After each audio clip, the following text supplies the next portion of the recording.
ಕರ್ನಾಟಕಕ್ಕೆ ಇವತ್ತು KKRDಗೆ 5,000 ಕೋಟಿ ಅಂತಕ್ಕಂಥದ್ದು ಉದ್ದುದ್ದ ಭಾಷಣ ಇವತ್ತೇನು ಬಿಗಿತಾರೆ ರಾಜ್ಯ ಸರ್ಕಾರ. ಇಂಥ ಸಂಕಷ್ಟದ ದಿನಗಳಲ್ಲಿ ಒಂದು ವಿಶೇಷ ಪ್ಯಾಕೇಜ್ ಕೊಡುವ ಮೂಲಕ ರೈತರು ಇವತ್ತೇನು ಸಾಲಗಾರರಾಗಿದ್ದಾರೆ ಆ ಸಾಲದ ಹೊರೆಯಿಂದ ಅವ್ರನ್ನ ಮುಕ್ತರಾಗಿ ಮಾಡ್ಬೇಕು ಅಂತಕ್ಕಂಥದ್ದಾದ್ರೆ ಅವರ ಸಾಲ ಮನ್ನಾವು ಕೂಡ ಈ ಸಂದರ್ಭದಲ್ಲಿ ಮಾಡ್ತಕ್ಕಂಥದ್ದು ರಾಜ್ಯ ಸರ್ಕಾರ ಒಂದು ಸೂಕ್ತವಾದಂತ ನಿರ್ಣಯ ತಗೋಬೇಕು ಅಂತಕ್ಕಂಥದ್ದು ನಮ್ಮೆಲ್ಲರ ಒತ್ತಾಯ. ತಮ್ಮೆಲ್ರಿಗೂ ಗೊತ್ತಿದ್ದಾಗೆ ಆಗಸ್ಟ್ ತಿಂಗಳಲ್ಲಿ ಆಗಿರ್ತಕ್ಕಂಥ ಈ ಪ್ರಕರಣ ಅತಿವೃಷ್ಟಿ ಇಲ್ಲಿಯವರೆಗೂ ರಾಜ್ಯದ ಮುಖ್ಯಮಂತ್ರಿಗಳು ಕೃಷ್ಣಾ ಕಚೇರಿಯಲ್ಲಿ ಕೂತು BC ಅಂದ್ರೆ ವಿಡಿಯೋ ಕಾನ್ಫರೆನ್ಸ್ ಮೂಲಕ ಇಲ್ಲಿರ್ತಕ್ಕಂಥ ಜಿಲ್ಲಾ ಆಡಳಿತ ಜಿಲ್ಲೆಯ ಅಧಿಕಾರಿಗಳ ಜೊತೆ ಒಂದು ಚರ್ಚೆನ ಮಾಡಿದ್ದಾರೆ ಹೊರತುಪಡಿಸಿ ರಾಜ್ಯದಿಂದ ಕೃಷಿ ಸಚಿವರು ಇಲ್ಲಿವರೆಗೂ ಕೂಡ ಭೇಟಿಯನ್ನ ಕೊಟ್ಟಿಲ್ಲ. ಬಹುಶಃ ನಮ್ಗೆ ನಿಮ್ಗೆ ತಿಳಿದ ಮಟ್ಟಕ್ಕೆ ಸಂಸದರು ಕೂಡ ಏನು ಹೆಚ್ಚಾಗಿ ಈ ವಿಚಾರಕ್ಕೆ ಸಂಬಂಧಪಟ್ಟಂತೆ ಬಂದು ರೈತರ ಸಂಕಷ್ಟವನ್ನ ಆಲಿಸಿಲ್ಲ.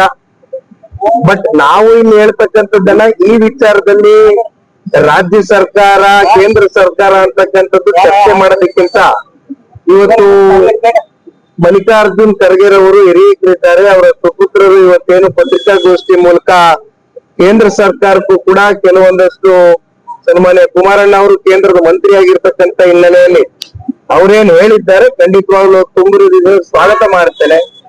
ರೈತರ ವಿಚಾರ, ರೈತರು ಒಂದು ಮೆಮೊರಾಂಡಮ್ ಕೂಡ ಕೊಡ್ತಕ್ಕಂಥದಕ್ಕೆ ಕೇಂದ್ರ ಸರ್ಕಾರ ಗಮನ ಸೆಳೀತಕ್ಕಂಥದಕ್ಕೆ ಅದರಲ್ಲೂ ಸನ್ಮಾನ್ಯ ಕುಮಾರಣ್ಣ ಅವರು ಈಗಾಗಲೇ ರೈತರ ಪರವಾಗಿ ನಮ್ಮ ಹಳೆ ಮೈಸೂರು ಪ್ರಾಂತದಲ್ಲಿ ತಂಬಾಕು ಬೆಳೆಗಾರರು ಸಂಕಷ್ಟದಲ್ಲಿದ್ದಾಗ ಖರೀದಿ ಕೇಂದ್ರಗಳನ್ನ ಓಪನ್ ಮಾಡಿರ್ತಕ್ಕಂಥದ್ದೆಲ್ಲ ಸಂಪೂರ್ಣವಾಗಿ ಖರೀದಿ ಮಾಡ್ತಕ್ಕಂಥದ್ದಕ್ಕೆ ಆದೇಶವನ್ನು ಹೊರಡಿಸಿದ್ದೇವೆ. ಮಾವು ಬೆಳೆಗಾರರಿಗೆ ತೊಂದರೆ ಆದಂತ ಸಂದರ್ಭದಲ್ಲಿ ಈ ಬಾರಿ ಸನ್ಮಾನ್ಯ ಕುಮಾರಣ್ಣ ಅವರು ಇಂಟರ್ಫಿಯರೆನ್ಸ್ ಕೊಟ್ಟಿದ್ದಾರೆ. ಅವ್ರಿಗೇನ್ ಕೇಂದ್ರದಲ್ಲಿ ಇವತ್ತು ಬೃಹತ್ ಕೈಗಾರಿಕೆ ಉಕ್ಕು ಸಚಿವ ಸ್ಥಾನ ಇರಬಹುದು, ಆದ್ರೆ ರೈತರ ಪರವಾದಂತ ಜವಾಬ್ದಾರಿ ಸನ್ಮಾನ್ಯ ಕುಮಾರಣ್ಣ ಅವ್ರಿಗಿದೆ.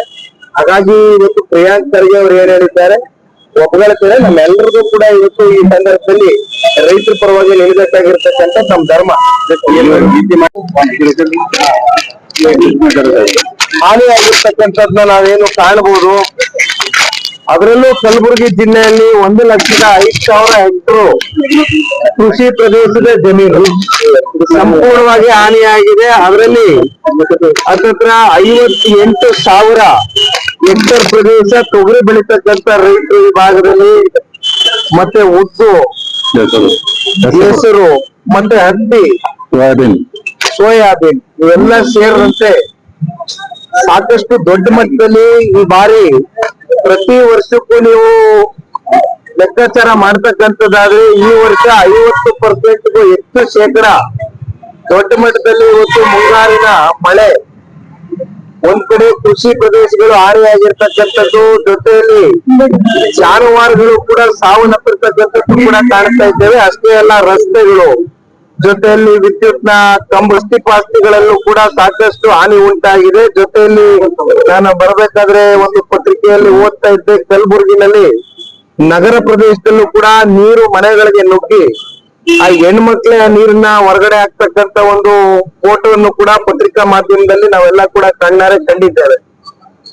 ಈ ವಿಷಯಕ್ಕೆ ಸಂಬಂಧಪಟ್ಟಂತೆ ಇವತ್ತು ಜನತಾದಳ ಪಕ್ಷದ ಕಡೆಯಿಂದ ಜಿಲ್ಲೆಯ ನಾಯಕರು ಹಾಗೂ ಕಲ್ಯಾಣ ಕರ್ನಾಟಕ, ಕಿತ್ತೂರು ಕರ್ನಾಟಕ ಎಲ್ಲಾ ಕಡೆ ಸೇರಿದಂತೆ ಒಂದು ನಿಯೋಗವನ್ನ ರಚನೆ ಮಾಡಿ ನಾವು ಬಂದು ಇವತ್ತು ಈ ಭಾಗದ ರೈತರ ಪರವಾಗಿ ಇದ್ದೇವೆ ಅಂತಕ್ಕಂಥ ಧ್ವನಿಯಾಗಿ ಕೆಲಸ ಮಾಡ್ತಕ್ಕವರೆಗೂ ಈ ವಿಚಾರಕ್ಕೆ ಸಂಬಂಧಪಟ್ಟಂತೆ ವಿಡಿಯೋ ಕಾನ್ಫರೆನ್ಸ್ ನ ಹೊರತುಪಡಿಸಿ ಇಲ್ಲಿವರೆಗೂ ಅವ್ರೇನು ಬಂದು ಇಲ್ಲಿ ವಿಸಿಟ್ ಮಾಡಿರ್ತಕ್ಕಂಥದ್ದಾಗ್ಲಿ ಅಥವಾ ರಾಜ್ಯದ ಕೃಷಿ ಸಚಿವರು ಇಲ್ಲಿವರೆಗೂ ಬಂದಿದ್ದಾರಾ? ಇಲ್ಲಿವರೆಗೂ ಬರ್ಲಿಕ್ಕೆ ಆಗಿಲ್ಲ. ಅವರು ಪಾಪ ಕಲಬುರಗಿ ಜಿಲ್ಲೆ ಮರ್ತ್ಬಿಟ್ಟಿದ್ದಾರೆ. ಅವ್ರ ರಾಜ್ಯ ಅಂದ್ರೆ ಬಹುಶಃ ಅವ್ರ ತಾಲೂಕಿಗೆ ಜಿಲ್ಲೆಗೆ ಮಾತ್ರ ಸೀಮಿತವಾಗಿ ಕೆಲಸ ಮಾಡ್ತಾ ಇದಾರೆ ಅಂತಕ್ಕಂಥದ್ದು ಪ್ರಶ್ನೆ ಮೂಡ್ತಾ ಇದೆ. ಅವ್ರಿಗೂ ಕೂಡ ಅಷ್ಟೇ ಜವಾಬ್ದಾರಿ ಇದೆ. ಹಾಗಾಗಿ ತಮಗೆ ಗೊತ್ತಿದ್ದಂಗೆನ ಇಲ್ಲಿಯವರೆಗೂ ನಾವೆಲ್ಲವೂ ಲೆಕ್ಕಾಚಾರ ಮಾಡ್ತಕ್ಕಂಥದ್ದಾದ್ರೆ 2 ಹೆಕ್ಟೇರ್ ಅಷ್ಟು ಒಳಗೆ ಇರ್ತಕ್ಕಂಥ ರೈತರು ಇವತ್ತು ಸಂಕಷ್ಟ ಏನ್ ಅನುಭವಿಸ್ತಾ ಇದ್ದಾರೆ. ಹತ್ತತ್ರ ಅಲ್ಲಿ 600 ಕೋಟಿಗಿಂತ ಹೆಚ್ಚು ಇವತ್ತು ರೈತರಿಗೆ ಸಿಗಬೇಕಾಗಿದೆ. 2 ಹೆಕ್ಟರ್ಗಿಂತ 2 ಲಕ್ಷ ಹೆಕ್ಟರ್ಗಿಂತ ಹೆಚ್ಚಾಗಿರ್ತಕ್ಕ 2 ಹೆಕ್ಟರ್ಗಿಂತ ಹೆಚ್ಚಾಗಿರ್ತಕ್ಕಂಥ ರೈತರಿಗೆ 250 ಕೋಟಿ ರೂಪಾಯಿಯಷ್ಟು ಹಣ ಬಿಡುಗಡೆ ಆಗ್ಬೇಕಾಗಿದೆ. ಒಟ್ಟಾರೆಯಾಗಿ 900 ಕೋಟಿಯಷ್ಟು ಇವತ್ತು ಹಣ ಬಿಡುಗಡೆ ಮಾಡಿದ್ರೆ ಮಾತ್ರ ಇಲ್ಲಿ ರೈತರು ಉಳಿಲಿಕ್ಕೆ ಸಾಧ್ಯ. ಮಾತಾಗಿ ರಾಜ್ಯ ರೈತರ ಪರವಾಗಿ ಸದಾಕಾಲ ಅಧಿಕಾರ ಇರ್ಲಿ ಅಧಿಕಾರ ಇಲ್ಲದೆ ಹೋಗ್ಲಿ ನಮ್ಮ ಬದ್ಧತೆಯನ್ನ ತೋರಿಸಿದ್ದೇವೆ. ಹಾಗಾಗಿ ಇವತ್ತು ವಿಶೇಷವಾಗಿ ನಾನು ನಮ್ಮ ಈ ಭಾಗದ ಜಿಲ್ಲಾಧ್ಯಕ್ಷರ ಆದಿಯಾಗಿ ಇಲ್ಲಿರ್ತಕ್ಕಂಥ ಎಲ್ಲ ನಾಯಕರು, ಕಾರ್ಯಕರ್ತರು, ಮುಖಂಡರುಗಳಿಗೆ ಮನವಿಯನ್ನ ಮಾಡಿದ್ದು ಎಪಿಎಂಸಿ ಅವರಿಗೆ ಮೊದಲನೇ ಭೇಟಿಯನ್ನ ಕೊಡುವ ಮೂಲಕ ಇಲ್ಲಿ ರೈತರ ನಿಜವಾದ ಈ ಕಷ್ಟದ ಪರಿಸ್ಥಿತಿಗಳು ಏನ್ ಎದುರು ನೋಡ್ತಾ ಇದ್ದಾರೆ ಈ ಒಂದು ಹಿನ್ನೆಲೆಯಲ್ಲಿ ಅಂತಕ್ಕಂಥದ್ನ ಒಂದು ನಮಗೂ ಕೂಡ ತಿಳುವಳಿಕೆ ಮೂಡಬೇಕಾಗಿದೆ. ಇದರಿಂದ ರಾಜ್ಯ ಸರ್ಕಾರಕ್ಕೆ ಮತ್ತು ಕೇಂದ್ರ ಸರ್ಕಾರಕ್ಕೆ ನಮ್ಮ ಕಡೆಯಿಂದ ಇವತ್ತು ರೈತರು ಈ ಸಂಕಷ್ಟದಿಂದ ಹೊರಗಡೆ ಬರ್ತಕ್ಕಂಥದಕ್ಕೆ ನಾವು ಯಾವ ರೀತಿ ರೈತರ ಜೊತೆ ಕೈ ಜೋಡಿಸಬಹುದು ಅಂತಕ್ಕಂಥ ಇವತ್ತು ಎಪಿಎಂಸಿ ಆದ್ಮೇಲೆ ಇವತ್ತು ಚರ್ಚೆ ಮಾಡ್ತಕ್ಕಂಥದಕ್ಕೆ ಇವತ್ತು ಬಂದಿದ್ದೇವೆ. ಪ್ರಿಯಾಂಕ್ ಖರ್ಗೆ ಅವರ NDRF ನಾಮ್ಸ್ ಪರಿಹಾರ ಕೊಡೋದು